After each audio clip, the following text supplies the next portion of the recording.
Friends, I am Puneeth. Welcome to my official YouTube channel Puneeth Forum. So ಇವತ್ತಿನ ಏನು subject ತೊಗೊಂಡಿದ್ದೀನಿ IPC section 377 ತಗೊಂಡಿದ್ದೀನಿ. ಏನಿದೆ IPC section 377, why it is so important, ಮತ್ತೆ ಇದು ಕೂಡ 3 ಮಂತ್ಸ್ ಹಳೆ ನ್ಯೂಸ್ ಆಗಿರ್ಬೋದು, 3-4 ಮಂತ್ಸ್ ಆದ್ರೂ ಕೂಡ ಇದು ಎಕ್ಸಾಮ್ ಪರ್ಸ್ಪೆಕ್ಟಿವ್ ಇಂದ ತುಂಬಾ important. So why it is so important, ಏನು IPC ಸೆಕ್ಷನ್ 377 ಅಂತಂದ್ರೆ ಸುಪ್ರೀಂ ಕೋರ್ಟ್ ಇದನ್ನ ಸಂವಿಧಾನಿಕ ಅಂತಕ್ಕಂಥದ್ದು ಮಾಡಿಲ್ಲ, ಅನ್ಕಾನ್ಸ್ಟಿಟ್ಯೂಷನ್ ಅಂತ ಮಾಡಿಲ್ಲ, ಅದೇ ಡಿಕ್ರಿಮಿನಲೈಸ್ ಮಾಡಿದೆ. ಅಂದ್ರೆ ಇದರಲ್ಲಿ ಏನೇನು ಬರುತ್ತೆ ಸಬ್ಜೆಕ್ಟ್ಸ್, ಅದರಲ್ಲಿ ಒಂದು ಸಬ್ಜೆಕ್ಟ್ ಬಿಟ್ಟು ಇನ್ನು ಮಿಕ್ಕಿದ್ನೆಲ್ಲ ಅದು ಡಿಕ್ರಿಮಿನಲೈಸ್ ಮಾಡಿದೆ. ಏನದು subjects, so white is so important, ಏನಿದೆ IPC ಸೆಕ್ಷನ್ 377, ಸೊ ಇದೆಲ್ಲ ನಿಮಗೆ ಇಂಪಾರ್ಟೆಂಟ್. ಮತ್ತೆ ಇದು ಎಕ್ಸಾಮ್ ಪರ್ಸ್ಪೆಕ್ಟಿವ್ ಇಂದ UPSC KPSC ಇಂದ ಪೇಪರ್ 2 ಮೇನ್ಸ್ ಅಲ್ಲಿ ಕೂಡ ಕೇಳ್ತಾರೆ. ಸಂವಿಧಾನ ಮತ್ತೆ ಇದು ಗವರ್ನೆನ್ಸ್, ಆಡಳಿತ ಅಂತ ಏನು ಪೇಪರ್ ಬರುತ್ತೆ ಅಲ್ಲೂ ಕೂಡ ಬರುತ್ತೆ. ಮತ್ತೆ ಪ್ರಬಂಧಗಳು ಎಲ್ಲೆಲ್ಲಿ SSC ಎಲ್ಲೆಲ್ಲಿ ಕೇಳ್ತಾರೆ, ಎಕ್ಸಾಮ್ಸ್ ಯಾವ ಪೇಪರ್ಗಳಿರುತ್ತೆ, PSI ಆಗಿರ್ಬೋದು, ಎಲ್ಲೆಲ್ಲಿ ಅಲ್ಲೆಲ್ಲ ಬರುತ್ತೆ. ಜೊತೆಗೆ ಅದಷ್ಟೇ ಅಲ್ಲದೆ ಪ್ರಿಲಿಮ್ಸ್ಗಳಲ್ಲೂ ಕೂಡ ಎಕ್ಸಾಮಿನೇಷನ್ ನಿಮ್ಗೆ ಇದನ್ನು ಕೇಳ್ತಾರೆ. ಸೊ ಏನು ಕ್ವಶನ್ಸ್ ಕೇಳ್ತಾರೆ, FD SDL ಯಾವ ರೀತಿ ಕ್ವಶನ್ಸ್ ಬರುತ್ತೆ ಇದ್ರ ಬಗ್ಗೆ, ಸೊ ಅಂತಕ್ಕಂಥ ಡೀಟೇಲ್ ಆಗಿ ನಾನು ನಿಮಗೆ ಹೇಳ್ತೀನಿ. ಸೊ ನನ್ನ ಜೊತೆ ಇರಿ, ಕಂಪ್ಲೀಟ್ ಆಗಿ ಇನ್ಫಾರ್ಮೇಷನ್ ತಿಳ್ಕೊಳ್ಳಿ. ಲಾಸ್ಟ್ ಅಲ್ಲಿ ಏನೇನು ಕ್ವಶನ್ ಬರುತ್ತೆ ಅಂತ ವಿಡಿಯೋ ಕೊನೆ ತನಕ ಹೇಳ್ತೀನಿ ನಾನು. ದಯವಿಟ್ಟು ವಿಡಿಯೋ ಕೊನೆ ತನಕ ಕಂಪ್ಲೀಟ್ ಆಗಿ ನೋಡಿ. ಮತ್ತೆ ಇಲ್ಲಿ ನಿಮ್ಗೆ ಒಂದು ಕ್ವಶನ್ ಕೊಡ್ತೀನಿ ನಾನು ನಿಮಗೆ, ಅದನ್ನ ಲಾಸ್ಟ್ ಆನ್ಸರ್ ಮಾಡಿ. ಲಾಸ್ಟ್ ಸೆಕ್ಷನ್ IPC ಸೆಕ್ಷನ್ 497 ಏನ್ ಮಾಡಿದೆ ನಾನು ಅದ್ರ ಬಗ್ಗೆ, ಅದರಲ್ಲಿ ಒಂದು ಕ್ವಶನ್ ಕೇಳ್ತೀನಿ. ಸೊ ಆ ಕ್ವಶನ್ ಈ ಒಂದು ಚಾಪ್ಟರ್ ಕೂಡ, ಈ ಒಂದು ಸಬ್ಜೆಕ್ಟ್ IPC ಸೆಕ್ಷನ್ 370 ಇಂಪಾರ್ಟ್ ಆಗುತ್ತೆ. ಇಲ್ಲಿ ಏನು ಕಾನ್ಸ್ಟಿಟ್ಯೂಷನಲ್ ಬಾಡಿಲಿ ಅಂದ್ರೆ ಕಾನ್ಸ್ಟಿಟ್ಯೂಷನ್ ಕೇಸಲ್ಲಿ ಯಾವಾಗಲೂ 5 ಜನ ಜಡ್ಜಸ್ ಇರುತ್ತೆ, 5 ಬೆಂಚ್ ಜಡ್ಜಸ್ ಇರ್ತಾರೆ. ಸೊ ಆ 5 ಜನದಲ್ಲಿ ಇದು ಏಕೈಕ ಇರತಕ್ಕಂಥ ಮಹಿಳಾ ಜಡ್ಜ್ ಯಾರು, ಮಹಿಳಾ ನ್ಯಾಯಮೂರ್ತಿ ಯಾರು ಅನ್ನೋದಕ್ಕೆ ನನ್ನ ಕ್ವಶನ್. ದಯವಿಟ್ಟು ಕಮೆಂಟ್ ಅಲ್ಲಿ ತಿಳಿಸಿ, ನಾನು ಲಾಸ್ಟ್ ಅಲ್ಲಿ ಆನ್ಸರ್ ನಿಮ್ಗೆ ತಿಳಿಸ್ತೇನೆ. ಸೊ ಬನ್ನಿ, ಇದ್ರ ಬಗ್ಗೆ ನಾನು ಡೀಟೇಲ್ ಕೊಡ್ತೀನಿ ನಿಮಗೆ ಒನ್ ಬೈ ಒನ್. ಇಲ್ಲಿ IPC ಸೆಕ್ಷನ್ 137 ಅಂತಂದರೆ ಏನು ಅಂತಕ್ಕಂಥದ್ನ. ಸೊ ಬನ್ನಿ, ಇಲ್ಲಿ ಏನಕ್ಕೆ ಬ್ಯಾನ್ ಸುಪ್ರೀಂ ಕೋರ್ಟ್ ಇದನ್ನ ಡಿಕ್ರಿಮಿನಲೈಸ್ ಮಾಡಿದ್ರು ಅಂತಕ್ಕಂಥ ಒಂದೊಂದಾಗಿ ನಾನು ಪಾಯಿಂಟ್ಸ್ ನಿಮ್ಗೆ ಹೇಳ್ತಾ ಹೋಗ್ತೀನಿ. ಇಲ್ಲಿ ನೋಡಿ, ಸುಪ್ರೀಂ ಕೋರ್ಟ್ ಏನು ಸಲಿಂಗಕಾಮವನ್ನು ಅಪರಾಧ ಅಲ್ಲ ಅಂದ್ರೆ, ಸಲಿಂಗಕಾಮನ್ನು ಹೋಮೋಸೆಕ್ಸ್ ಅಂತ ಹೇಳ್ತೀವಿ, ಅದು ಅಪರಾಧ ಅಲ್ಲ ಅಂದ್ರೆ ಸುಪ್ರೀಂ ಕೋರ್ಟ್ ಸಾಂವಿಧಾನಿಕ ಪೀಠ ಮಹತ್ವದ ತೀರ್ಪು ನೀಡಿದೆ. ತಿಳ್ಕೊಳ್ಳಿ, ಸಾಂವಿಧಾನಿಕ ಪೀಠದಲ್ಲಿ 5 ಜಡ್ಜಸ್ ಇರ್ತಾರೆ, 5 ಬೆಂಚ್ ಜಡ್ಜಸ್. ಯಾವಾಗಲೂ ಅದು ಅಪರಾಧ ಎಂದು ಪರಿಗಣಿಸುವ ಭಾರತೀಯ ದಂಡ ಸಂಹಿತೆ ಸೆಕ್ಷನ್ 377 ಅಸ್ತಿತ್ವ ಪ್ರಶ್ನಿಸಿ ಸಲ್ಲಿಕೆಯಾಗಿರುವ ಅರ್ಜಿಗಳ ಸಂಬಂಧಿಸಿದ ಸುಪ್ರೀಂ ಕೋರ್ಟ್ ತೀರ್ಪು ನೀಡಿದೆ.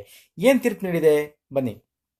ಸೆಕ್ಷನ್ 372 ಅಡಿ ಸಲಿಂಗಕಾಮ ಅಪರಾಧ ಎಂಬ ಕಾನೂನನ್ನು ಸುಪ್ರೀಂ ಕೋರ್ಟ್ ಸಡಿಲಗೊಳಿಸಿದೆ. ವಯಸ್ಕ ಸಮಾನ ಲಿಂಗಗಳ ನಡುವೆ ಖಾಸಗಿಗೆ ನಡೆಯುವ ಸಹಮತ ಲೈಂಗಿಕ ಕ್ರಿಯೆ ಅಪರಾಧ ಅಲ್ಲ.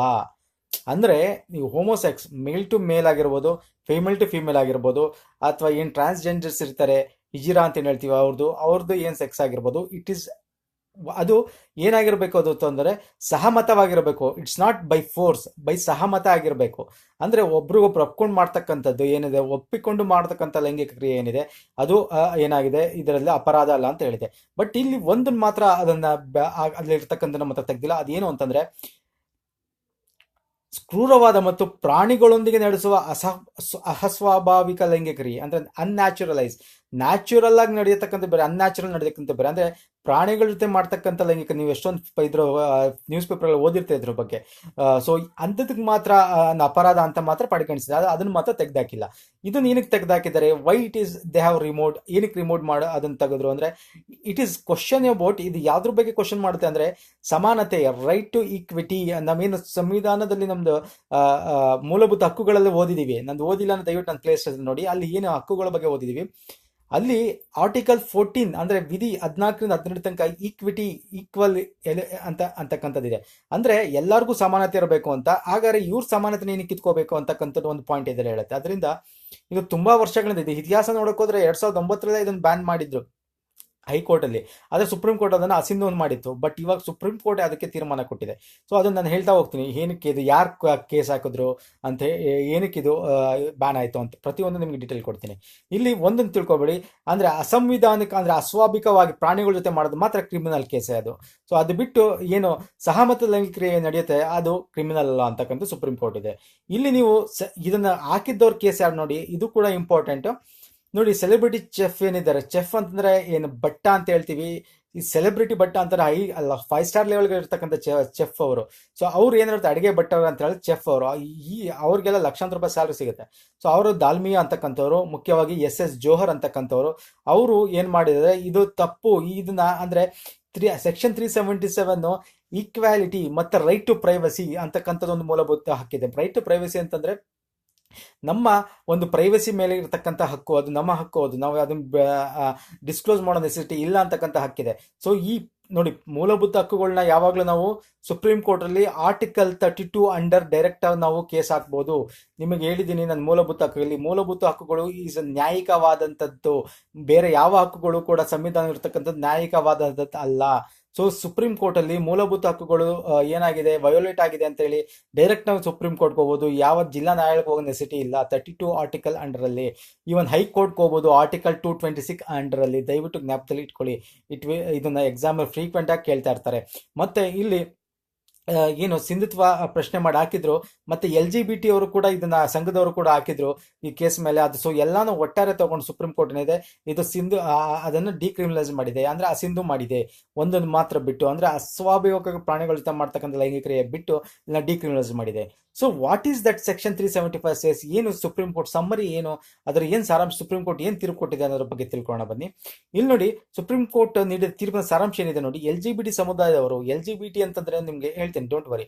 ವಾಟ್ ಈಸ್ ದಟ್ LGBT ಸಮುದಾಯ ಅಂತ ಅಂದ್ಬಿಟ್ಟು, ಅವರು ಖಾಸಗಿ ಸಹಮತದ ಲೈಂಗಿಕ ಕ್ರಿಯೆ ನಡೆಸುವ ಸೆಕ್ಷನ್ 377 ಅಡಿಯಲ್ಲಿ ಇನ್ನು ಮುಂದೆ ಅಪರಾಧ ಅಲ್ಲ. ಅಂದ್ರೆ ಇನ್ನು ಮುಂದೆ male to male, female to female, so ಹಿಜರಾಗಳು ಅವ್ರಗಳ್ದೇನಿದೆ ಅವ್ರುಗಳು ನಡೆಸಬಹುದು ಲೈಂಗಿಕ ಕ್ರಿಯೆ ಅಂತಕ್ಕಂಥದ್ದು. ನೆಕ್ಸ್ಟ್, ಕ್ರೂರವಾಗಿ ಅಥವಾ ಒಪ್ಪಿಗೆ ಇಲ್ಲದೆ ನಡೆಸುವ ಲೈಂಗಿಕ ಕ್ರಿಯೆ ಅಂದ್ರೆ ಈಗ ಮೇಲ್ ಟು ಮೇಲ್ ಏನು ನಡೆಯುತ್ತೆ ಅದು ಸಹಮತ ಇರಬೇಕು. ಫಿಮೇಲ್ ಟು ಫಿಮೇಲ್ ಏನು ಸೆಕ್ಸುಯಲ್ ಇಂಟರ್ಕೋರ್ಸ್ ನಡೆಯುತ್ತೆ ಅದು ಸಹಮತ ಇರಬೇಕು. ಅಸಹಮತ ಇದ್ರೆ ಬೈ ಫೋರ್ಸ್ ಮಾಡಿದ್ರೆ ಬಟ್ ಅದು ಕ್ರಿಮಿನಲೇ ಆಗಿರುತ್ತೆ. ಸೊ ಪ್ರತಿಯೊಂದು ನಿಮಗೆ ಡೀಟೇಲ್ ನಾನು ಕಂಪ್ಲೀಟ್ ಆಗಿ ನಿಮ್ಮ ಡೌಟ್ಸ್ ಕ್ಲಿಯರ್ ಮಾಡ್ತಾ ಹೋಗ್ತೀನಿ. ಸೆಕ್ಷನ್ 377 ವಿಚಾರಹೀನ, ಅಸಮರ್ಥನೀಯ ಮತ್ತು ಸ್ಪಷ್ಟವಾಗಿ ಕಟ್ಟಳೆಗೆ ಒಳಪಡುವುದಿಲ್ಲ. ಅಂದ್ರೆ ಇದು ಅಸಮರ್ಥನೀಯ, ಅಂದ್ರೆ ಇದು ನಾನು ನಿಮ್ಗೆ ಹೇಳ್ದೆ, ಇದನ್ನ ಏನ್ ಸೆಕ್ಷನ್ 377 ಇದೆ ಇದು ವಿಚಾರಹೀನ ಯಾಕಂದ್ರೆ ನಾನು ನಿಮ್ಗೆ ಹೇಳ್ದೆ ಅಲ್ಲಿ ಮೂಲಭೂತ ಹಕ್ಕುಗಳನ್ನ ವಯೋಲೇಟ್ ಮಾಡುತ್ತಾ ಇದು ಅಂತ ಹೇಳಿ. ಮತ್ತೆ ನೆಕ್ಸ್ಟ್, ಇತರೆ ನಾಗರಿಕರಂತೆ LGBT ಸಮುದಾಯ ಸಮಾನ ಹಕ್ಕುಗಳನ್ನು ಹೊಂದಿದೆ. LGBT ಅಂತಂದ್ರೆ ಏನು ಅಂತ ನಾನು ನಿಮ್ಗೆ ಡೀಟೇಲ್ ಕೊಡ್ತೀನಿ, ಡೋಂಟ್ ವರಿ. LGBT ಅಂತಂದ್ರೆ ನಿಮಗೆ ಲೆಸ್ಬಿಯನ್, ಗೇ ಮತ್ತೆ ಬಿ ಅಂದ್ರೆ ಬೈಸೆಕ್ಷುಯಲ್ ಅಂತ ಬರ್ತಾನೆ. ಐ ವಿಲ್ ಟೆಲ್ ಯು ಎಲ್ಲಾನು ಹೇಳ್ತೇನೆ. ಪ್ರಾಣಿಗಳೊಂದಿಗೆ ಲೈಂಗಿಕ ಕ್ರಿಯೆ ನಡೆಸುವುದು IPC ಸೆಕ್ಷನ್ 377 ಅಡಿ ಅಪರಾಧವಾಗಿ ಉಳಿದಿದೆ, ಅದು ಮಾತ್ರ ತೆಗೆದಿಲ್ಲ. LGBT ಸಮುದಾಯಕ್ಕೆ ಜೀವಿಸುವ ಹಕ್ಕಿನ ಭಾಗವಾದ ಖಾಸಗಿತನದ ಹಕ್ಕು ಸಂಪೂರ್ಣವಾಗಿ ಅನ್ವಯವಾಗುತ್ತೆ. ಸೊ ಇದು ನಾನು ನಿಮಗೆ ಆಲ್ರೆಡಿ ಎಕ್ಸ್ಪ್ಲೇನ್ ಮಾಡಿದ್ದೀನಿ. ಮತ್ತೆ ದೇಹದ ಕುರಿತು ನೋಡಿ, ದೇಹದ ಕುರಿತು ನಿರ್ಧಾರ ವೈಯಕ್ತಿಕವಾದದ್ದು. ನಮ್ಮ ದೇಹದಲ್ಲಿ ಆಗ್ತಕ್ಕಂಥ ಹಾರ್ಮೋನಿಂದ ಏನು ನಮಗೆ ಫೀಲಿಂಗ್ಸ್ ಎಲ್ಲ ಬರುತ್ತೆ, that is our personal thing, ನಮ್ಮ ವೈಯಕ್ತಿಕವಾದದ್ದು. ಅದಕ್ಕೆ ಅದು ಸಂಬಂಧಿಸಿದ ಗಣತೆಯ ಭಾಗ, ನಮ್ಮ ಗಣತೆಯ ಭಾಗ, ಅದನ್ನ ಏನ್ ಬೇಕಾದ್ರೂ ಮಾಡಬಹುದು. ಸೊ ನಮ್ಮ ಪ್ರೈವಸಿ ಅಂತಕ್ಕಂಥದ್ದು ನಮಗೆ ಬಿಟ್ಟಿರ್ತಕ್ಕಂಥ, ಸೊ ಅದನ್ನ ಮಾಡಂಗಿಲ್ಲ ಅಂತಕ್ಕಂಥದ್ದು ಏನು ವಾದ ಆಗಿತ್ತು ಸುಪ್ರೀಂ ಕೋರ್ಟ್ ಅಲ್ಲಿ. ಮತ್ತೆ ಅದು ಏನು IPC ಸೆಕ್ಷನ್ಸ್ ಎಲ್ಲ 150 ವರ್ಷದ ಹಿಂದೆ ಬ್ರಿಟಿಷರ ಕಾಲದಿಂದ ಇರತಕ್ಕಂಥದ್ದು. ಸೊ ಸ್ವಯಂ ಅಭಿವ್ಯಕ್ತಿಯನ್ನು ನಿರಾಕರಿಸುವುದು ಸಾವಿಗೆ ಸಮಾನ. ಅಂದ್ರೆ ನಮ್ಮ ಸ್ವಯಂ ಅಭಿವ್ಯಕ್ತಿ, ನಮ್ಮ ಅಭಿಪ್ರಾಯವನ್ನು ವ್ಯಕ್ತಪಡಿಸ್ತಕ್ಕಂಥದ್ದು ಕೂಡ ಮೂಲಭೂತ ಹಕ್ಕು ಅಲ್ವಾ. ಸೊ ಅದನ್ನ ನಾವು ನಿರಾಕರಿಸೋದು ಸಾವಿಗೆ ಸಮಾನ ಅಂತಕ್ಕಂಥದ್ದನ್ನ ಘೋಷಣೆ ಮಾಡಿದೆ. ಸೊ ಗುರುತಿನ ಪೋಷಣೆ ಬದುಕಿನ ಪಿರಮಿಡ್ನ ಭಾಗ. ಅಂದ್ರೆ ನಮ್ಮ ಗುರುತಿನ ಪೋಷಣೆ ಏನು, ನಮ್ಮ ಪೋಷಣೆ ಹೆಂಗಾಗ್ತಾ ಇರುತ್ತೆ, ನಮ್ಮ ಫಿಸಿಕಲ್ ಸ್ಟ್ರಕ್ಚರ್ ಆಗಿರ್ಬೋದು, ಏನು ಪೋಷಣೆ, ಅದು ಒಂದು ಪಿರಮಿಡ್ನ ಭಾಗ. ಅದು it is like A pyramid ಅಂತಂದ್ರೆ ಏನು ನಿಮ್ಗೆ ಹೇಳಿ, ಮೇಲಿಂದ ಹಿಂಗೆ ಹೋಗ್ತಾ ಇರುತ್ತೆ pyramid. So it's hour internal thing. So ಇದನ್ನ ಯಾರು ನಾವು ತಡೆಯಕ್ಕಾಗಲ್ಲ ಹೊರಗಡೆ ಅಂತ ಅಂತಕ್ಕಂಥದ್ದು by force. So this is what ಇದು ನಾನು ನಿಮಗೆ ಹೇಳ್ತೀನಿ ಬನ್ನಿ. ವಾಟ್ ಈಸ್ ದಟ್ LGBT ಅಂತ ನೋಡಿ. LGBT ಅಂದ್ರೆ ಲೆಸ್ಬಿಯನ್, ಗೇ, ಬೈಸೆಕ್ಷುಯಲ್, ಟ್ರಾನ್ಸ್ಜೆಂಡರ್ ಅಂತ ಹೇಳ್ತೀವಿ. ಇನ್ನು ನೋಡಿ, LGBT ಅಲ್ಲಿ ಲೆಸ್ಬಿಯನ್ ಅಂದ್ರೆ ಹೋಮೋಸೆಕ್ಷುಯಲ್ ಅಬೌಟ್ ವುಮನ್ ಮಧ್ಯೆ ಆಗ್ತಕ್ಕಂಥ ಸೆಕ್ಷುಯಲ್ ಅಟ್ರಾಕ್ಷನ್ ಏನಿದೆ ಅದನ್ನ ಲೆಸ್ಬಿಯನ್ ಅಂತ ಹೇಳ್ತೀವಿ. ಗೇ ಅಂದ್ರೆ ಮ್ಯಾನ್ ಮುಂದೆ ಆಗ್ತಕ್ಕಂಥದ್ದು. ಬೈಸೆಕ್ಷುಯಲ್ ಅಂದ್ರೆ a person who experience sexual attraction to both men. ಅಂದ್ರೆ ಒಬ್ಬ ಮನುಷ್ಯ ಅವನು ಹುಡುಗ ಆಗಲಿ ಅಥವಾ ಹೆಣ್ಣಾಗ್ಲಿ ಗಂಡಾಗಿರ್ಲಿ, ಅವನು ಈಗ ಗಂಡಾಗಿದ್ರೆ ಮೇಲ್ಮೇಲೆ ಆಗತಕ್ಕಂಥ ಆಸೆ ಮತ್ತೆ ಫಿಮೇಲ್ ಆಗತಕ್ಕಂಥ ಆಸೆ ಆಕಾಂಕ್ಷೆಗಳು ಏನಿರ್ಬೋದು ಅದು. ಸೊ ಅಂದ್ರೆ ಇಬ್ರು ಮೇಲೆ ಆಗ್ತಕ್ಕಂಥದ್ದು.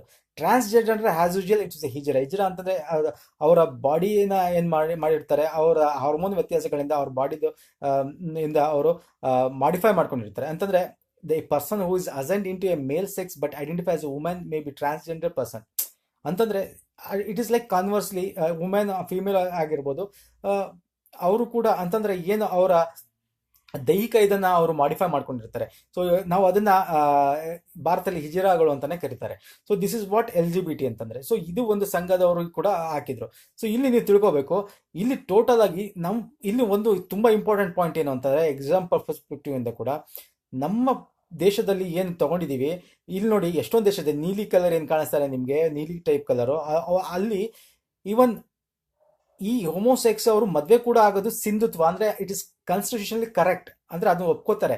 ಆದ್ರೆ ನಮ್ಮ ಗ್ರೇ ಕಲರ್, ಭಾರತ ಕೂಡ ಗ್ರೇ ಕಲರ್, ಅಲ್ಲಿ ನೋಡಿ ಚೀನಾ ಅಲ್ಲಿ ಅಕ್ಕಪಕ್ಕ ಎಲ್ಲ ಇದೆಯಲ್ಲ, ಸೊ ಅದೆಲ್ಲ ಗ್ರೇ ಕಲರ್ ಏನ್ ಕಾಣಿಸ್ತಾ ಇದೆ ನಿಮ್ಗೆ, ಸಿಮೆಂಟ್ ಕಲರ್ ಟೈಪ್ ಏನ್ ಕಾಣಿಸ್ತಾ ಇದೆ, ಅಲ್ಲಿ ನೋಡಿ ನಮ್ದು, ನಮ್ಮ ದೇಶದಲ್ಲಿ ಸಿಂಧುತ್ವ ಏನೋ ಓಕೆ, ಅಂದ್ರೆ ದೇ ಕ್ಯಾನ್ ಡೂ ಹೋಮೋಸೆಕ್ಷುಯಲ್, ಬಟ್ ಅವರಿಬ್ಬರು ನಡೆಯೋ ಆಗ್ತಕ್ಕಂಥ ಮದುವೆ ಆಗಿರ್ಲಿ, ಕಾನ್ಸ್ಟಿಟ್ಯೂಷನ್ ಅಲ್ಲಿ ಅದನ್ನ ನಮ್ಮ ಕೋರ್ಟ್ ಆಗಲಿ ನಮ್ಮ ದೇಶದಲ್ಲಿ ಒಪ್ಕೊಂಡಿಲ್ಲ ಇದುವರೆಗೂ. ಸೊ ಇದು ಅಂತಂದ್ರೆ ನೀವು ಇಲ್ಲೇನು ಅಂದ್ರೆ ಹೋಮೋಸೆಕ್ಷುಯಲ್ ನಡೆಸ್ಬೋದು, but they can't marry to each other, they can live each other. ಅಂದ್ರೆ ಈಗ living together is a right ಅಂತಕ್ಕಂಥ ಸುಪ್ರೀಂ ಕೋರ್ಟ್ ಆಗಿದೆ, ಲಿವಿಂಗ್ ಟುಗೆದರ್ ಮಾಡ್ಬೋದು ಅವರು, ಬಟ್ ದೇ ಕಾಂಟ್ ಮ್ಯಾರಿ, ಅಂದ್ರೆ ಮ್ಯಾರೇಜ್ ಮಾತ್ರ ಆಗಕ್ಕೆ ಸಾಧ್ಯ ಇಲ್ಲ, ಅದನ್ನ ಅಸಿಂಧುತ್ವ, ಅದನ್ನ ಮ್ಯಾರೇಜ್ ಅಂತಂದ್ರೆ ಒಪ್ಕೊಳಕ್ ಸಾಧ್ಯ ಇಲ್ಲ, ಅದನ್ನ ಮಾತ್ರ ಇಂಡಿಯಾದಲ್ಲಿ ಇನ್ನು ಅಪ್ರೂವ್ ಮಾಡಿಲ್ಲ. ಬಟ್ ಈ ನಿಮ್ಗೇನು ಪರ್ಪಲ್ ನೀಲಿ ಕಲರ್ ಟೈಪ್ ಏನ್ ಕಾಣ್ತಾ ಇದೆ, ಅಲ್ಲಿ ಮಾತ್ರ ಆ ರಾಷ್ಟ್ರಗಳಲ್ಲಿ, ಆಸ್ಟ್ರೇಲಿಯಾದಲ್ಲಿ ಆಗಿರ್ಬೋದು, ಅಲ್ಲಿ ನೋಡಿ ಯು ಎಸ್ ಎಲ್ ಆಗಿರ್ಬೋದು, ಅಲ್ಲೆಲ್ಲ ನಿಮ್ಗೆ ಒಪ್ಕೊಂಡಿದ್ದಾರೆ. ಬಟ್ ನಮ್ಮ ಇನ್ನು ಭಾರತ ಅದು ಮಾತ್ರ ಒಪ್ಕೊಂಡಿಲ್ಲ. ಇದನ್ನು ಕೂಡ ಎಕ್ಸಾಂಪಲ್ ಕೇಳ್ತಾರೆ, ಆ ಮದುವೆನ ಆಗ್ತಕ್ಕಂಥದ್ನ ಒಪ್ಕೊಂಡಿದೆ ಸುಪ್ರೀಂ ಕೋರ್ಟ್ ಅಂತ, ಇದು ಒಪ್ಕೊಂಡಿಲ್ಲ ನಮ್ಮ ಭಾರತ ದೇಶದಲ್ಲಿ. ಸೊ ಇಲ್ಲಿ ನೋಡಿ ಟೋಟಲ್ ನಿಮ್ಗೆ 125 ದೇಶದ ಏನು LGBT ಅಂದ್ರೆ ಹೋಮೋಸೆಕ್ಷುಯಲ್ ಇಸ್ ರೈಟ್ ಅಂತಕ್ಕಂಥ ಒಪ್ಕೊಂಡಿದೆ. ನಮ್ಮ ಭಾರತ ಕೂಡ ಅದ್ರ ಆ ಸಂಘ, ಆ ಒಂದು ದೇಶದಲ್ಲಿ ಲಿಸ್ಟಿಗೆ ಬಂದಿದೆ. ಇನ್ನು 72 ದೇಶ, ಆಲ್ಮೋಸ್ಟ್ ಅಪ್ರಾಕ್ಸಿಮೇಟ್ಲಿ 72 ಟೆರಿಟರೀಸ್ ಮತ್ತೆ ದೇಶಗಳೇನಿದೆ, ಇನ್ನೂ ಅದನ್ನ ಹೋಮೋಸೆಕ್ಷುಯಲ್ನ ರೈಟ್ ಅಂತಕ್ಕಂಥದ್ದು ಒಪ್ಕೊಂಡಿಲ್ಲ. ಫಾರ್ ಎಕ್ಸಾಂಪಲ್ ನಿಮಗೆ ಗಲ್ಫ್ ಕಂಟ್ರಿಗೆ ಹೋದ್ರೆ ಅಲ್ಲೇ ಒಂದೊಂದು ಗಂಟೆಲಿ ಒಂದೊಂದು ಶಿಕ್ಷೆಗಳಿವೆ. ಅಂದ್ರೆ ಮೊದಲು ನಮ್ಮ ದೇಶದಲ್ಲಿ 10 ವರ್ಷ ಶಿಕ್ಷೆ ಇತ್ತು, ಜೈಲು ಶಿಕ್ಷೆ ಇತ್ತು. ಈಗ ಅದಿಲ್ಲ. ಮೊದಲು ಬೇರೆ ನಿಮ್ ಸೌದಿ ಅರೇಬಿಯಾ ಅಲ್ಲೆಲ್ಲ ಹೋದ್ರೆ ಒಂದೊಂದು ದೇಶದಲ್ಲಿ ಒಂದೊಂದಿದೆ. ಸೌದಿ ಅರೇಬಿಯಾದಲ್ಲಿ ಬೇರೆ, ಕತ್ತರಲ್ಲಿ ಬೇರೆ. ಸೊ ಒಂದೊಂದು ದೇಶದಲ್ಲಿ ಅವ್ರನ್ನ ಕೊಲ್ತಾರೆ, ನೇಣಿಗಾಕ್ತಾರೆ, ಒಂದೊಂದು ದೇಶದಲ್ಲಿ ಜೀವಾವಧಿ ಶಿಕ್ಷೆ ಇದೆ. ಸೊ ಈ ರೀತಿ ಶಿಕ್ಷೆಗಳಿವೆ, ಒಂದೊಂದು ದೇಶದ ಒಂದೊಂದು ರೀತಿಯ ಕಾನೂನುಗಳಿವೆ. ಸೊ ಇದು ನಿಮ್ಗೆ ಈಗ ಅರ್ಥ ಆಯ್ತು ಎಲ್ಲೆಲ್ಲಿ ಏನೇನು ನಡೀತಾ ಇದೆ ಪ್ರಾಪಂಚಿಕವಾಗಿ ಈ ಅಬೌಟ್ ಹೋಮೋಸೆಕ್ಷುಯಲ್ ಅಂತ.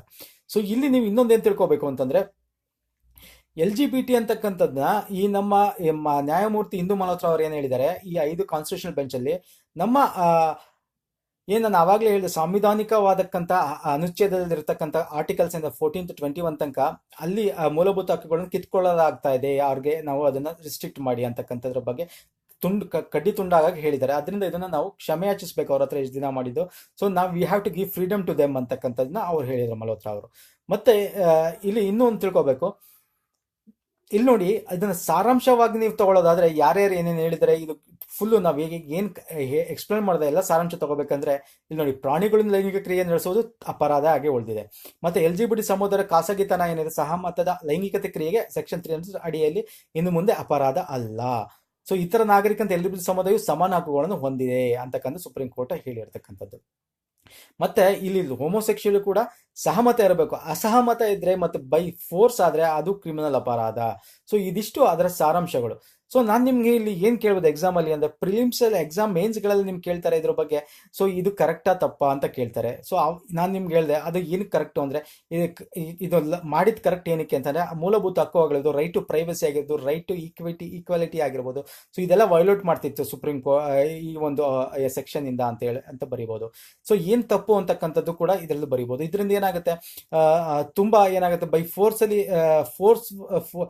ಫೋರ್ಸ್ ಅಂದ್ರೆ ಏನು ಸಹಮತ ಇಲ್ಲದೆ ಕೂಡ ನಡೆಯುವಂಥ ಕೇಸಸ್ ಜಾಸ್ತಿ ಆಗ್ತಕ್ಕಂಥದ್ದು. ಸೊ ಈ ರೀತಿ ಅನಲೈಸ್ ಮಾಡಿ ಬರ್ಬೇಕು. ಇನ್ನು ಪ್ರಿಲಿಮ್ಸ್ಗಳಲ್ಲಿ ಅಥವಾ FDSDA ಬೇರೆ ಎಕ್ಸಾಮ್ ಅಲ್ಲಿ ಹೇಗೆ ಕೇಳ್ತಾರೆ ಅಂತಂದ್ರೆ, ಸೊ ಏನ್ ಸುಪ್ರೀಂ ಕೋರ್ಟ್ ಲೈಂಗಿಕ ಸಮಾನ ಹೋಮೋಸೆಕ್ಸ್ ಅಂತ ಏನ್ ಹೇಳ್ತೀವಿ, ಆ ಒಂದು ಸಲಿಂಗ ಕಾಮನ ಏನು ಮಾಡಿದೆ ಇದು ಅಂಡರ್ ಸೆಕ್ಷನ್ ಯಾವ್ದ್ರಲ್ಲಿ ಬರುತ್ತೆ ಅಂತಕ್ಕಂಥದ್ದು ಕೇಳ್ತಾರೆ. ಅಥವಾ ಸೆಕ್ಷನ್ ಕೊಟ್ಬಿಟ್ಟು ವಾಟ್ ಈಸ್ ದಿಸ್ ಅಂತ ಕೇಳ್ಬೋದು ನಿಮ್ಗೆ ಎಕ್ಸಾಮ್ ಅಲ್ಲಿ. ಸೊ ಮತ್ತೆ ಇಲ್ಲಿ ಇನ್ನೊಂದು ಕ್ವಶನ್ ಇಂಪಾರ್ಟೆಂಟ್, ನಾನು ಸ್ಟಾರ್ಟಿಂಗ್ ನಿಮ್ಗೆ ಒಂದು ಕ್ವಶನ್ ಕೇಳಿದ್ದೆ.